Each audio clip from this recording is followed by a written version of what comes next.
Chers téléspectateurs, merci de nous retrouver dans ce numéro de l'invité de la semaine, votre magazine proposé par la rédaction de CFTV. Je reçois aujourd'hui le père jésuite Jean Kekeli Ameglé, responsable des projets du centre Joliba, un centre dédié à la promotion du développement par l'éducation et la formation. Mon père, soyez le bienvenu. Merci, monsieur Marc. Le centre Joliba fête en cette année ses 60 ans. Quel est le thème de l'année jubilaire et quelles sont les activités qui suivront? Le centre Joliba, cette année, en fêtant ses 60 ans, nous le plaçons vraiment sous le signe de l'innovation. Le signe de l'innovation pour un Joliba nouveau, un centre Joliba nouveau. Un des termes qui sort ici au Mali, c'est Mali Koura, le Mali nouveau. Et donc, Joliba nouveau. Pas que nous changeons les choses, mais nous simplement nous ajoutons cette modernité-là à ce centre. Il ne faut pas oublier que le centre Joliba regorge en son sein la première bibliothèque, une grande bibliothèque du Mali. Et à travers les activités de cette année jubilaire, d'abord les journées portes ouvertes que nous aurons cette semaine, du 26 au 27 janvier. Nous essayons d'amener tout le monde, femmes, hommes, enfants, à venir visiter ce centre qui a été rénové encore et à venir voir les installations qui y sont. Puisque nous avons passé un temps où nous avons diminué les activités, il faut maintenant réouvrir au grand public et leur dire qu'il y a des salles à louer pour leurs événements, leurs conférences. Il y a des bureaux aussi à louer, des magasins. Voilà un peu. D'accord. Disons, parlant de ces journées portes ouvertes qui se tiendront du 26 au 27 janvier, est-ce qu'on peut en savoir plus sur le programme Voilà. de ces Donc, journées? les journées portes ouvertes, comme vous l'avez dit, c'est du vendredi. Ça commence le vendredi. Déjà, il y aura un fond de musique. Nous aurons des jeux de quiz, de génie en herbe pour aider les gens à mieux se familiariser avec l'histoire du centre Joliba et celui du Mali en général. Et donc, il y aura aussi des projections vidéo, des vidéos non seulement du centre Joliba, mais aussi au sein du centre Joliba, on a l'académie du centre Joliba, de petites vidéos pour montrer tout ce que nous avons comme planification pour ce jubilé-là des 60 ans.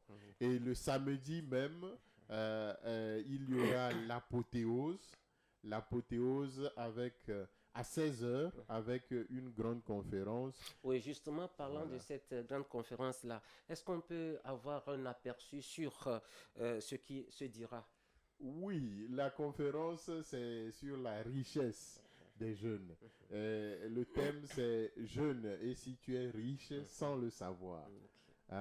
En fait, nous, à travers cette conférence, où c'est une conférence internationale, nous avons une coach qui nous vient du Burkina Faso et d'autres conférenciers aussi, y compris moi-même, et qui parleront en fait du potentiel souvent gaspillé des jeunes.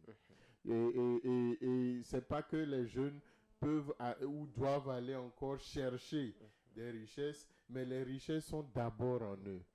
Les richesses sont endogènes, pas exogènes.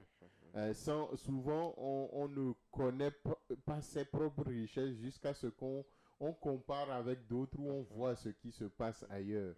Mais beaucoup plus, la plupart d'entre nous, que ce soit jeunes, vieux ou adultes, chacun est en train de courir pour chercher des richesses ailleurs, alors que peu de gens s'assoient pour vraiment comprendre où sont mes potentialités, où sont mes forces. C'est seulement en connaissant ces forces qu'on peut mieux affronter la vie telle qu'elle est. Ok. Mon père, j'aimerais un peu extrapoler en revenant sur la thématique de la richesse que vous avez énoncée entre-temps tout à l'heure. Et parlant de cette richesse des jeunes là, qu'est-ce que les jeunes en Afrique ont plus besoin pour être riches, sinon plus riches aujourd'hui?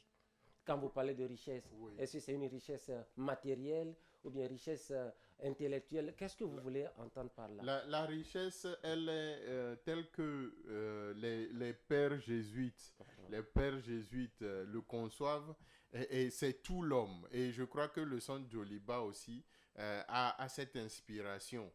On parle de la formation de l'homme et de tout l'homme. La richesse, elle est du point de vue matériel, physique, psychologique, social et tout ce qui va avec.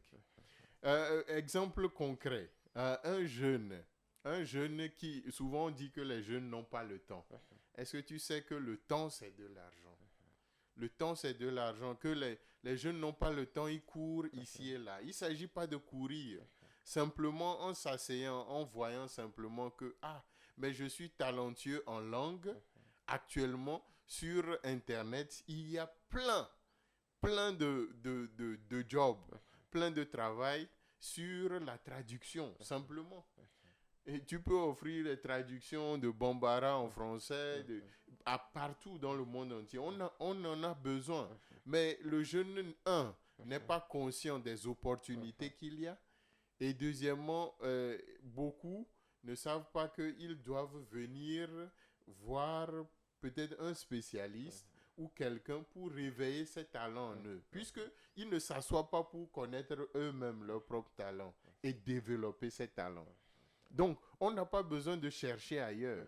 Et deuxièmement, le Seigneur nous a donné un cerveau, et nous a donné des bras, et tout cela pour pouvoir analyser les choses et sortir vraiment ce qui est important pour la société. Je veux parler d'un exemple bien concret. Moi, je suis venu ici au Mali. J'ai dit, mais comment le Mali est si riche, hyper riche, plus riche même que les États-Unis. Je le dis sur un plateau de télé parce que pour moi, le Mali est vraiment riche.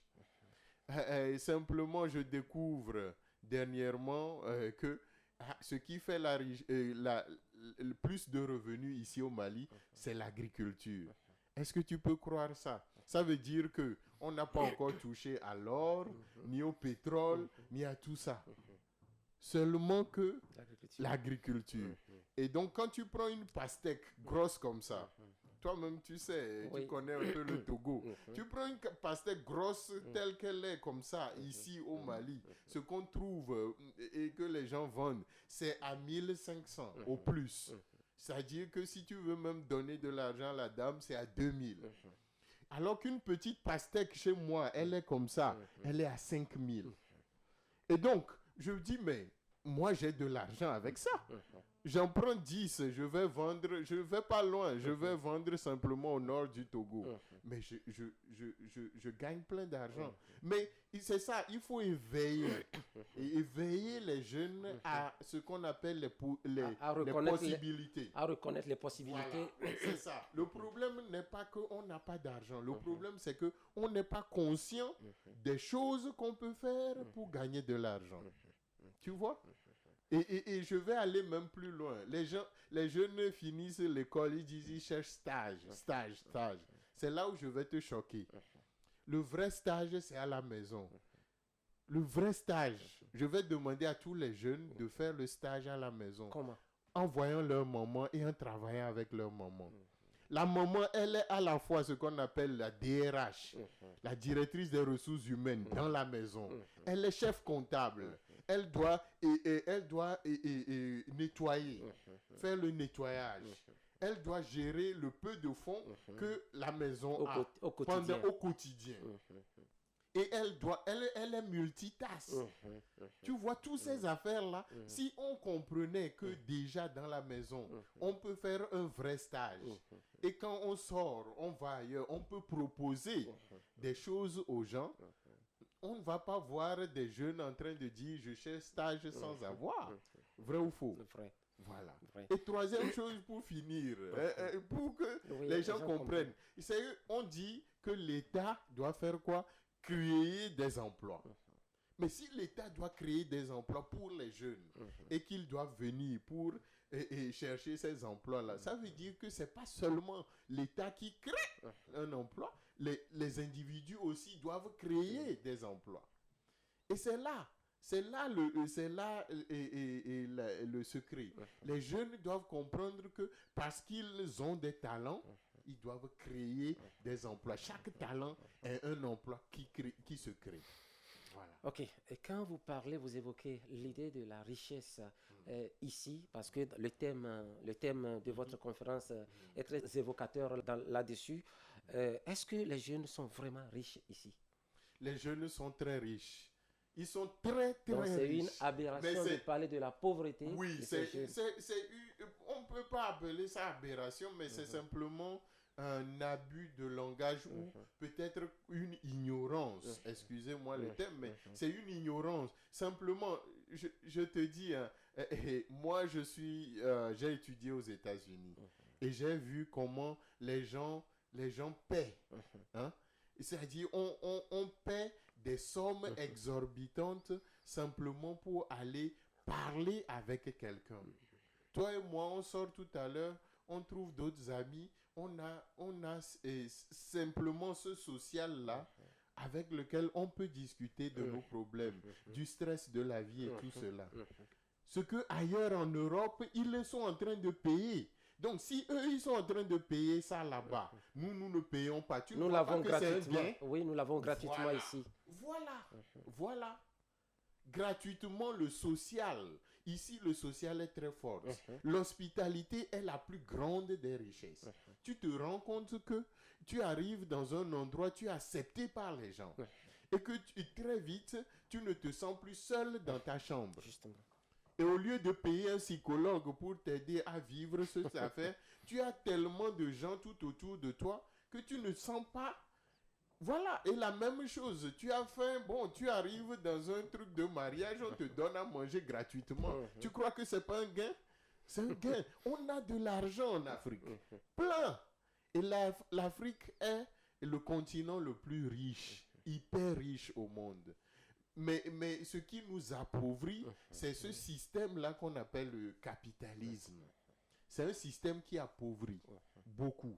Parce que c'est un système individualiste où on dit, ok, je mange et je m'en fous des autres. Mais le système, disons, traditionnel que nous avons en Afrique, c'est un système qui crée la cohésion, qui crée tout. Et toi, tu peux me dire, si, quelle que soit la personne qui travaille, si on te dit que tu travailles, disons, à ECF TV ici, et qu'on te donne 1 million, même si 1 million de CFA, et que tu travailles du lundi au lundi, ça dit il n'y a pas de repos. Tu penses que tu peux le faire pendant combien de temps? Pas plus d'1 mois. Tu vas craquer. Voilà. Donc, le problème, ce n'est pas l'argent. Le problème, c'est la personne humaine. Et donc, dans un système où on prend soin de la personne humaine, la richesse est déjà gagnée. Voilà. Et tous les coachs vous le diront. On investit sur les personnes et non sur les choses. De la même manière dans les ressources humaines. Le jour, même si tu ne paies pas tes employés, mais ils sont conscients que, il y a tel argent qui est là. Il y a, je ne peux pas vous payer vraiment ce mois-ci. Mais d'un commun accord, nous allons faire notre possible pour faire avancer les choses. Tu vas te rendre compte que les gens bossent même plus. C'est que les gens vont faire des heures supplémentaires sans même te demander un salaire. Parce qu'ils se sentent dans la chose. Ok, mon père, parlons en dernière partie de l'Académie Joliba et les formations qu'elle offre au public, à la jeunesse. Bon, parlez-nous d'abord de l'Académie Joliba. L'Académie Joliba ou l'Académie du Centre Joliba, c'est en fait un centre c'est juste les formations pratiques dans le Centre Joliba. Que vous proposez. Que nous proposons à tout public. Tout public, surtout, vous savez, en fait, actuellement, ce sont les pères jésuites qui gèrent, en fait, le centre Joliba. Et l'une des missions des pères jésuites ici au Mali, qui nous a été confiée, ce sont les jeunes. Les jeunes, mais aussi il y a les pauvres, les jeunes pauvres. Pour nos téléspectateurs, pouvez-vous nous expliquer un peu ce qu'on appelle pères jésuites? Les pères jésuites, ce sont juste une congrégation de prêtres et de frères comme le pape François, qui ont une mission dans le monde, c'est de chercher, de trouver Dieu en toutes choses. Merci. Donc, vous avez des prêtres qui sont docteurs, prêtres ingénieurs, prêtres professeurs d'université, mécaniciens, tout ce qui... donc, nous cherchons Dieu partout. Voilà. Et donc, ici au Mali, on nous a confié le centre Joliba. Et à travers le centre Joliba, nous allons... nous avons ce qu'on appelle les 4 priorités apostoliques pour les jésuites. Que sont, la première chose, ce sont les exercices spirituels, c'est-à-dire aider les gens à trouver Dieu dans leur vie, la volonté de Dieu dans leur vie, à travers des retraites. Deuxième chose, c'est accompagner les jeunes. Troisième chose, c'est accompagner les pauvres. Les pauvres surtout, très important pour nous. Et quatrième chose, c'est prendre soin de la nature, de l'écologie, l'environnement. Voilà, de l'environnement. Et donc, à travers ces choses-là, nous voulons, à travers le centre Joliba, nous voulons prendre soin de tout le monde, surtout de la communauté ici au Mali. Donc, l'académie du centre Joliba va donner comme formation pratique, par exemple, le marketing digital, les langues. Nous avons un laboratoire de langues, à savoir l'anglais, le chinois. Nous collaborons avec ce qu'on appelle le Cambridge University, là-bas en Angleterre. Et nous avons d'autres formations pratiques comme le montage et la gestion des projets. Nous voulons aussi donner des formations pour aider les veuves ou les personnes qui souffrent, qui passent par des situations de détresse. Donc l'accompagnement psychospirituel de ces personnes-là. Et nous avons des formations en informatique et tout ce qui va avec, en intelligence artificielle. Donc vous voyez que toutes ces choses-là, nous sommes à la pointe de la modernité. Et de la technologie. Ça fait que nous, les jeunes, en même temps qu'ils apprennent, ils ne font plus stage, ils travaillent en même temps. Dès que tu apprends, tu travailles en même temps. Et c'est pratique. Oui. Ok. Voilà. Merci. Est-ce que vous avez un dernier mot à l'adresse des téléspectateurs, c'est surtout par rapport aux journées portes ouvertes qui s'ouvriront bientôt au centre Joliba? Oui, donc n'hésitez pas vraiment à venir.